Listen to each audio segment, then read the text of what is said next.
warahmatullahi wabarakatuh.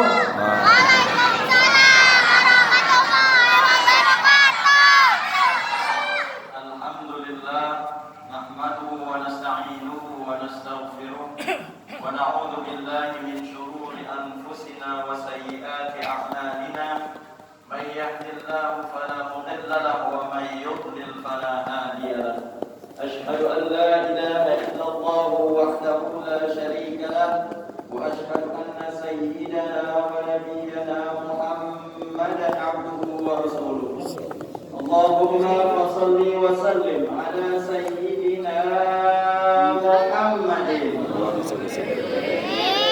وعلى آله وصحبه أجمعين أما بعد فرب اشرح لي صدري ويسر لي أمري واحلل عقدة من لساني يفقهوا قولي حضرات العلماء الأفاضل والأجلاء أخصكم بالذكر أستاذنا ومربنا Ketua Umum Masjid Jami Al-Istiqamah Pamanda Ustaz Dr. Haji Muhammad Amin Rayani, tokoh masyarakat kita, orang tua kita, guru kita Ustaz Dr. Randa Sumatsani Rayani, guru kita Ustaz Haji Sayyidi Mukni, guru kita Ustaz Haji Ali Abdul Rahim, yang sama-sama kita hormati Ustaz Ishaq Abdullah, Ustaz Ahmad Fahri, Ustaz Ranisha, Bapak Lurah, Bapak Camat, kalau ada, adik-adik semua dan jamaah yang dimuliakan oleh Allah Subhanahu wa Ta'ala. Amin ya rabbal alamin. Sebelum kita mulai, saya mau nanya dulu nih sebelum kita lanjut nih. Hukum melaksanakan maulid apa? Hukumnya? Hukum melakukan atau merayakan peringatan maulid apa hukumnya? Wajib. Kalau wajib berarti kalau ada orang yang nggak ikut acara maulid berarti dosa. Wajib. Baik. Hukumnya? Lalu pada bingung ada ini. Hukum melakukan peringatan perayaan Maulid Nabi besar Muhammad Sallallahu Alaihi Wasallam hukumnya mubah. Artinya boleh dilakukan, boleh tidak dilakukan. Yang melakukan jangan menghina yang tidak melakukan maulid. Belum apa-apa lu kagak ikut maulid, belum gak cinta sama Nabi. Enggak begitu. Melakukan maulid hukumnya mubah, dan begitu pun yang tidak melaksanakan maulid jangan menghina yang melakukan maulid. Weh, ente maulid bid'ah ente tuh, wah masuk neraka ente, wah. Repot. Kalau maulid dibilang bid'ah, dibilang masuk neraka, yang paling pertama masuk neraka siapa? Yang salah. Masuk neraka dulu. Jadi hukum melakukan maulid hukumnya mubah. Ada Pak RT di sini? Pak RT. Banyak masker ya. Pengelang banget ini. Sambil ngomong ditutup kayak ada ngomong gimana gitu. Mau diizin RT ya? Jangan ditangkap. Kalau lagi masukin peti. Ya ada Pak, nggak pakai masker di daerah saya di Condet sono. Keramat Jati masuk peti, belum mati. Kalau di sini RT gimana? Kalau ini penting nggak RT? Ya, aman ya. Nah, peringatan Maulid Nabi besar Muhammad Sallallahu Alaihi Wasallam pertama kali diadakan kapan? Siapa pencetusnya? Zaman Nabi ada kagak? Enggak. Zamannya sahabat ada kagak? Enggak ada. Lalu ngapain dibuka? Kapan pencetus Maulid Nabi besar Muhammad Sallallahu Alaihi Wasallam? Pada zamannya Sultan Muhammad Al-Fatih. Siapa dia? Penakluk Konstantinopel. beliau mengadakan peringatan pembacaan syair-syair daripada memuliakan baginda Rasulullah SAW. Sebab saat itu pemuda-pemudanya, anak-anaknya pada letoy, pada nggak ada semangatnya berjuang untuk Ini makanya pentingnya kita ngadain peringatan Maulid ini untuk menambah semangat kita mencintai baginda Rasulullah sallallahu alaihi wasallam. Karena dikatakan Muhammadur Rasulullah walladzina ma'ahu asyidda'u 'alal kuffar ruhamaa'u bainahum. Orang-orang yang bersama baginda Rasul sallallahu alaihi wasallam, Rasulullah itu keras terhadap orang kafir. Kafir yang gimana? Kafir harbi, kafir yang wajib kita perangin. Kalau kafir sini nggak boleh kita usik-usik, nggak boleh kita ganggu. Kalau kafir harbi yang menghina baginda Rasulullah, yang menghina agama Islam, wajib hukumnya kita perangi orang kafir tersebut. Tapi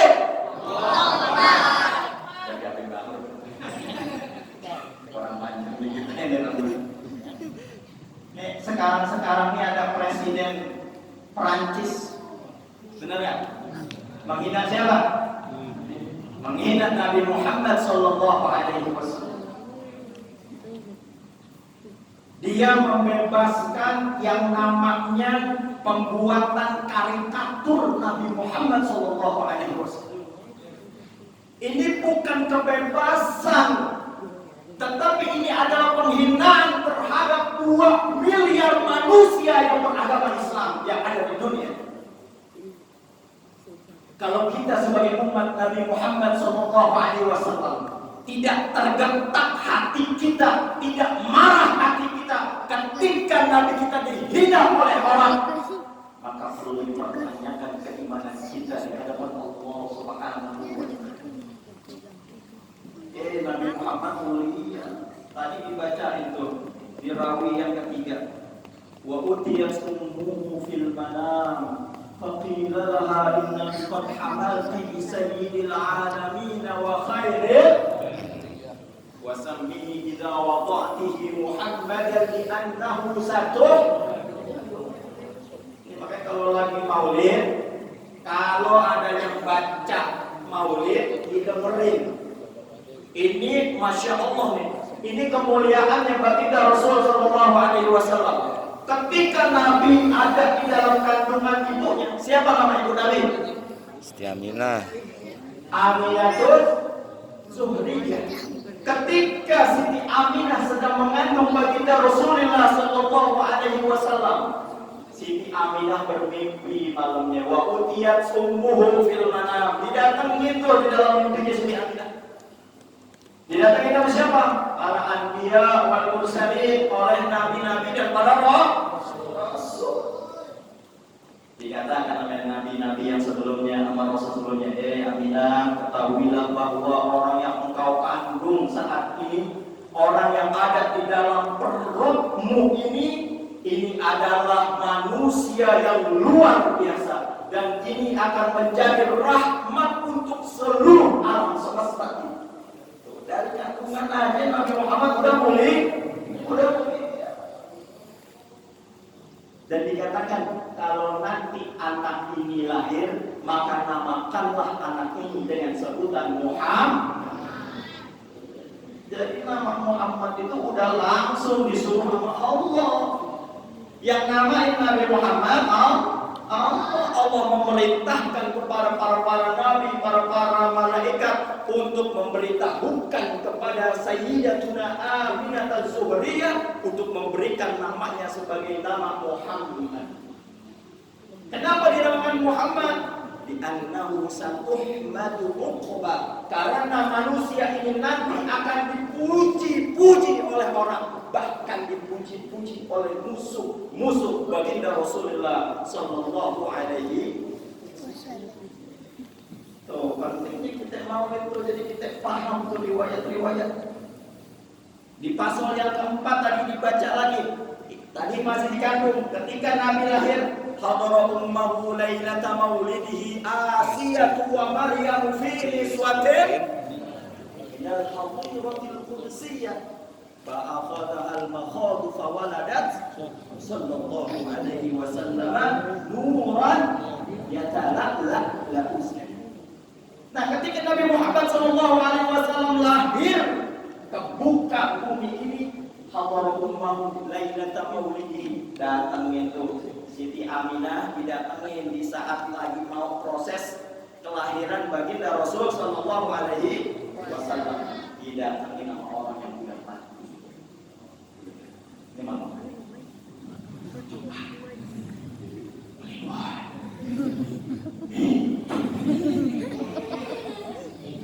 Malam-malam Siti Aminah sendirian. Ini proses Siti Aminah lahir itu sendirian, Pak. Nggak ada yang nemenin, nggak ada bidan satupun. Karena saat itu semua orang lagi berpesta pora di Ka'bah yang dipimpin oleh kakek Nabi yaitu Abdul Muthalib. Semuanya kumpul, Siti Aminah sendirian di kamar. Lalu Allah mendatangkan orang yang udah mati untuk nolongin proses kelahiran baginda Rasulullah sallallahu alaihi wasallam. Siapa dia? Asiyatu wa Maryam. Siapa Asia?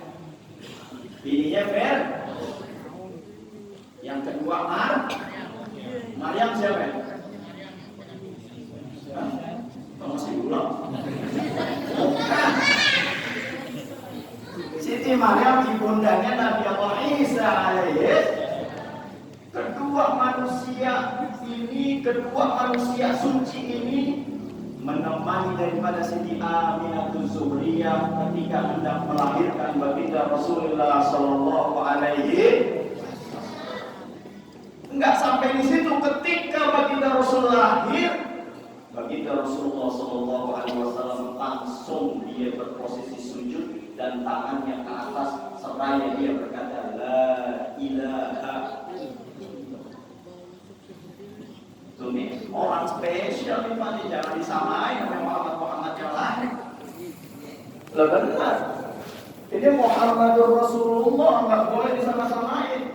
Apalagi ada yang bilang Nabi Muhammad itu juga kecil, juga pucat, jangan jambu. Wah, brengsek mati kan. Lah benar. Nabi Muhammad boleh. Nabi Muhammad Pak ketika lahir Pak, rambutnya Nabi Muhammad ketika lahir rambutnya Nabi Muhammad kayak udah pakai baju rapi bener. Nabi Muhammad ketika lahir nih matanya udah bercelak pakai sifat mulia. Nabi Muhammad sallallahu alaihi wasallam bahkan sampai ada di dalam kitab Minahul Midah karangan Ibnu Sayyidinas dikatakan bahwa ini ada sebuah syair ala ra'si hadzal qaul na'lu Muhammadin sallallahu alaihi wasallam alat fajami'ul khalqi tahta dhilali lada turru dia Musa akhlaq lada la'ash lam yu'mar bi khalqin hadih. Ibnu Sayyidinas di dalam kitabnya Minahul Midah berkata ala ra'si hadzal qaul, di atas planet bumi ini, di atas alam semesta ini, itu ada jejak sendal, jejak kakinya baginda Rasul sallallahu alaihi wasallam. Dan semua makhluk ciptaan Allah berada di bawah naungan Nabi Muhammad sallallahu alaihi wasallam. Lada turun dia Musa, ladal amsh lam yumar bi khalqini. Ingat, ini mulianya Nabi Muhammad dibandingkan nabi-nabi yang lainnya. Bukannya kita membeda-bedakan Nabi, nggak boleh. La nufarriqu baina ahadin. Ya, Rasul kita nggak boleh banding-bandingin. Tapi ini taksis khususan kemuliaan baginda Rasulullah SAW. Ketika Nabi Allah Musa alaihissalam bermukalamah langsung kepada Allah, di mana Nabi Musa bertemu dengan Allah? Di bukit Tur Sinai. Allah menyuruh Nabi Musa, ya Musa, ikhla'na alaik. Musa, copot sendalmu. Innaka bil wadil muqaddasin tuwa. Musa, copot sendalmu. Engkau sedang berada di lembah yang disucikan oleh Allah. Tuh, bukit Tur Sinai masih di bumi, Pak. Tapi Allah suruh copot sendalnya Nabi Allah Musa alaihissalam karena ingin bertemu dengan Allah. Ladal arsh lam yu'mar bi khalqin alim. Tetapi Nabi Muhammad ketika dimi'rajkan oleh Allah Subhanahu wa taala, nyampe ke arusnya Allah Subhanahu wa taala, Allah tidak menyuruh untuk mencopot sendal Nabi Muhammad sallallahu alaihi wasallam. Artinya seluruh yang ada di tubuh baginda Rasulullah sallallahu alaihi wasallam itu adalah mulia. Bahkan sandal Nabi Muhammad dimuliakan oleh Allah Subhanahu wa taala. Makanya banyak sekarang peci-peci, baju-baju yang ada logo rompahnya, sendalnya Nabi Muhammad sallallahu alaihi wasallam. Nah, itu kalau ada peci yang gambar di atasnya ada terompah Nabi, itu jangan dibawa ke kamar mandi. Ya, jangan dibawa ke kamar mandi. Enggak boleh. Ya, tahu kan peci yang ada terompahnya tuh, yang gambar hijau atau yang ada di sampingnya di sini, itu enggak boleh dibawa ke kamar mandi. Allah ada yang mulia masa kita yang bukan siapa-siapa kita enggak muliain baginda Rasulullah sallallahu alaihi wasallam. Allahumma shalli wa sallim. Kata Nabi ini, nanti di akhirat bakal ada orang yang menang. Siapa orang yang menang? Orang yang tidak akan bertemu denganku, kata Nabi Muhammad. Siapa orang tersebut? Yang selama di dunia ketika disebut nama Nabi Muhammad sallallahu alaihi wasallam dia tidak menjawab Allahumma shalli wa sallim. Jadi ketika disebut Nabi Muhammad maka jawablah Allahumma shalli wa sallim.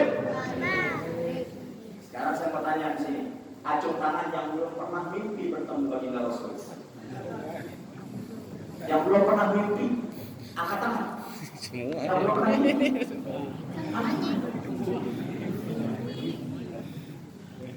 Insyaallah begini. Jaga angkat tangan yang ngantuk apa ya? Nih, ada amalan yang kita bakal ketemu sama baginda Rasul sallallahu alaihi wasallam.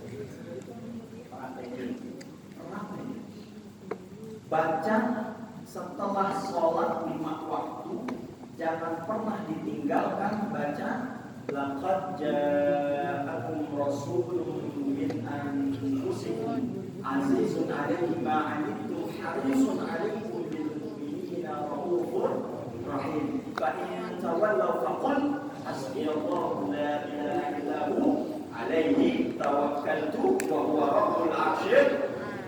Amal ini udah diijazahkan langsung oleh salah satu ulama besar yaitu Syekh Abu Bakar Asy-Syibli.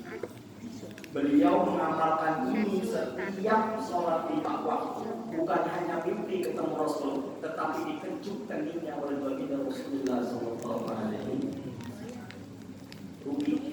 Apalagi berada di bulan Maulid, kalau kita tidak pernah mimpi ketemu baginda Rasulullah sallallahu alaihi wasallam semasa hidup kita masih ada di dunia, wallahi rugi. Begitu indah wajah baginda Rasulullah sallallahu alaihi wasallam. Maka amalkan bacaan. Ada satu amalan dari Al-Habib Zain bin Ibrahim bin Smith. Kalau orang yang baca sholawat 1000 kali, man qara'a man shalla alfa marrah, siapa orang yang bersolawat 1000 kali, lam yamut hatta yara maq'adahu fil jannah, maka orang itu tidak akan dimatikan oleh Allah Subhanahu wa taala sampai dia melihat tempatnya di surga. Kalau kita pengen masuk ke dalam surganya Allah Subhanahu wa taala, baca sehari 1000 kali sholat.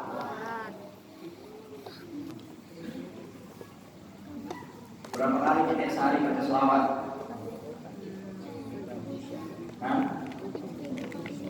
Hari jihad, sholat doang. Benar?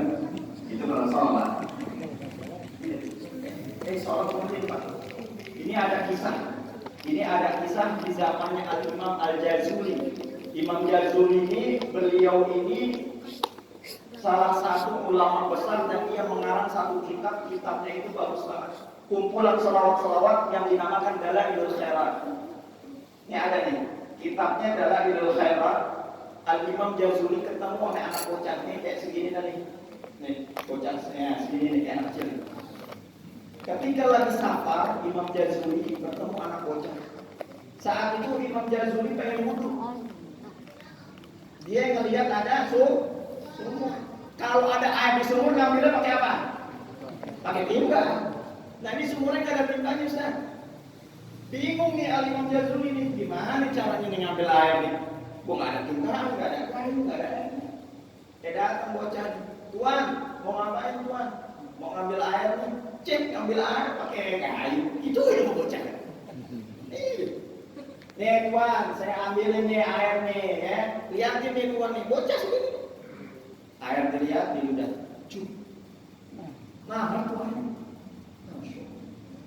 Naik airnya Pak. Imam Jazuli kaget, wah ini bocah bukan bocah sembarangan. Wah ini bukan bocah-bocah kayak Konarik, bukan. Kalau Konarik kan kasih batu, sembuh enggak. Ini bocah, Masya Allah ditanya, bocah, bapak tuh siapa nih? Ini anak bukan anak sembarangan. Kata anak begitu, bapak saya biasa-biasa aja petani. Terus kok bisa ngeluh-ngeluh tuh air tuh sampai beruang? Kata bocah Pak. Saya diajarkan oleh orang tua saya setiap hari membaca 10.000 berselawat pada baginda Rasulullah SAW. Kalau ada di antara kita yang lagi ujian, yang lagi kerja, yang lagi terintimidasi, yang lagi susah hidupnya, perbanyak baca selawat kepada baginda Rasulullah SAW.